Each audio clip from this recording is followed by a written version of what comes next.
Secunderabad PG women's హాస్టల్లో విద్యార్థినుల ఆందోళన కొనసాగుతోంది.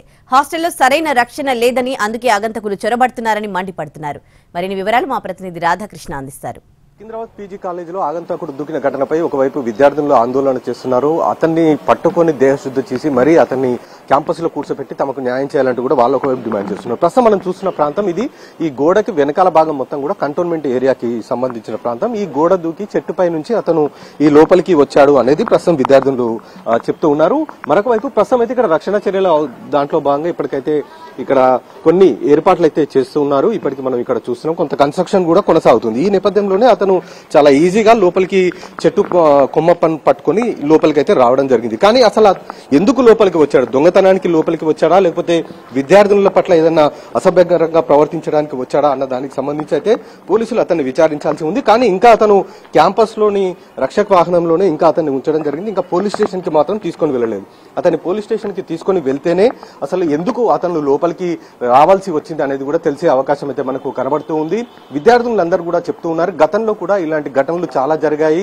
ఎంతో మంది తమ క్యాంపస్ లోకి దూకిన ఘటనలు ఉన్నాయి. ఎందుకంటే మెయిన్ రోడ్ కి ఆనుకొని ఉంటుంది కాబట్టి, అలాగే వెనకాల కంటోన్మెంట్ కి సంబంధించిన ప్రాంతం అంతా ఉంటుంది కాబట్టి అదంతా కొంత నిర్మానుష్యంగా ఉండడంతో దాంట్లోంచి చాలా ఈజీగా వాళ్ళంతా కూడా లోపలికి దూకి రావడం అనేది చోటు చేసుకుంటుందని చెప్తున్నారు. ఈ నేపథ్యంలోనే ఇలాంటి ఘటనలు జరుగుతున్నాయి. తాము గతంలో కూడా అధికారులకు చెప్పాము, కానీ ఎక్కడా కూడా వాళ్ళంతా కూడా చర్యలు చేపట్టలేదు.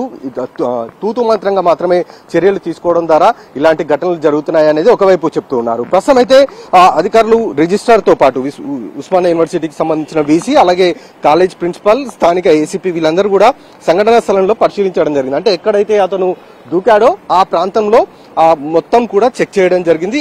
అక్కడ ఎలాంటి రక్షణ చర్యలు తీసుకోవాలి, ఎక్కడ వాల్ హైట్ పెంచాలి, అలాగే గ్రిల్ ని ఏర్పాటు చేయాలి అన్న దానికి సంబంధించి పూర్తి స్థాయిలో అక్కడ అధికారులు పర్యవేక్షించి కొన్ని సలహాలు, సూచనలు అయితే ఇవ్వడం జరిగింది. అలాగే ప్రస్తుతం మనం చూస్తున్న ఇదే క్యాంపస్ లోపలికి అతను రావడం జరిగింది. వెంటనే విద్యార్థులందరూ కూడా రాత్రి వేళల్లో బయటికి వచ్చి వెంటనే అతన్ని పట్టుకోవడం జరిగింది. ఆ తర్వాత అతన్ని దేహశుద్ధి చేసి కూర్చోబెట్టడం జరిగింది. ప్రస్తుతం క్యాంపస్ లోపలనే వాళ్ళు కూర్చొని ఉన్నారు. విద్యార్థులందరూ కూడా అతని పైన కఠినంగా వ్యవహరించాలి, అలాగే ఇంకొక ఘటన మరొకటి క్యాంపస్ లో జరగకుండా చూడాలనేదే విద్యార్థులు డిమాండ్ చేస్తున్న పరిస్థితి అయితే మనకు కనబడుతుంది. వీసీతో పాటు ప్రిన్సిపాల్ అయితే విద్యార్థులకు అందరికీ హామీ అయితే ఇస్తున్నారు. ఇంకొక ఘటన ఇలాంటి జరగకుండా చూస్తాము, అలాగే విద్యార్థులకి 100% రక్షణ కల్పించే విధంగా చర్యలు చేపడతామని చెప్తూ ఉన్నారు. రాకేష్ రాధాకృష్ణ, ఎన్టీవీ, హైదరాబాద్.